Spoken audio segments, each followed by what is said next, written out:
سلام بچه کینگی هیروز اومدن بیرون واسهتون آنباکس کنم.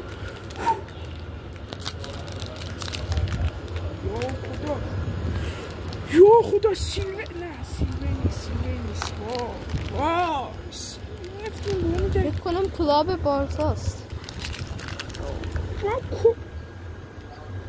کارت یه شوخی در اومد. بابا آدریانو او برتر استیکرش به کول پالمر استیکر. بابا استیکر آقا یه کاری دیگه میکنه. اینو بیار بله شده دیگه لامس. بابا رفتی اینو بردار. بابا این چه داره؟ یه دونه دیگه برداریم.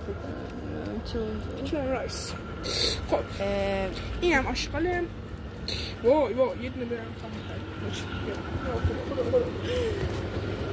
نه من میگم اینو سبز رو باز کنیم. سبز حکم. نه اون نه. خب بچه پک توش باگ داره. خدایا یک سالمه، نگاه کنیم سالمه. اللهم صل علی یه جر بادش میزنیم. جر رزیتر این مینی فیگورشه. خدایا این رویال انگلیسه.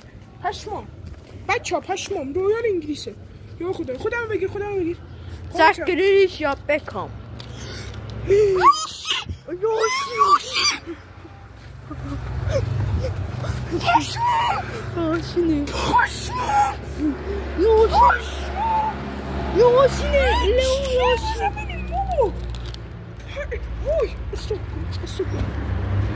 یه تانسینو میگه. این یه دونه تانسینو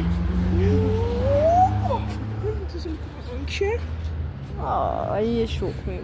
گریتیز بده اوورالش 80 همه پشمون بردش باشم. اوه یک اینم مینی فیگورشه. آقا یکی دیگه میخوام بیا اسم بزنم. آمدیم یه دونه دیگه. یه خریدیم. این لیویاشنی بود. بسم الله الرحمن الرحیم. میخوام یه لیویاشنی بزنم. یه جانسونی میخوام بزنم بهش که همه لیویاشنی 100 بیاد. وای الان رونالدو امضا نه سوارز امضا بیاد. یوروه بابا ریدیم نه ورلد کاپه آلیسون بکر ریچارد استراکاشو با هم استراک استیکر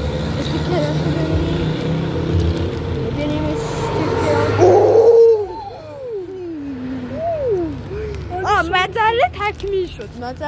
یه دیگه استیکرشو دوباره ببینیم چون کار استیکرش اینا استیکرش رو ببین. این یه دو تانسینوی نمیخواد. نه بابا جانسون.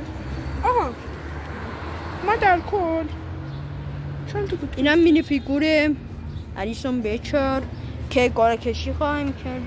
آره ولی اگه بچه بگن گاره کشی هم میکنن. شاید ما برای شما آلبوم گره کشی کردیم و کارت دوباره نشون بده. کارت رو ببین. میخوام گیمت گذار کنیم برای کارت ها. این پنسومن عجیب کجاش برای کن عجیب ویدیو نه بچم تموم شد. این هم آنباکس کینو ولی لیویاشین عجیب پشمو. مرسی که میدونی تاش کردید. از دیگه هم می‌نمو کنید. بس به کلتون لایک و ساب و کامنت یادتون نره. گود بای.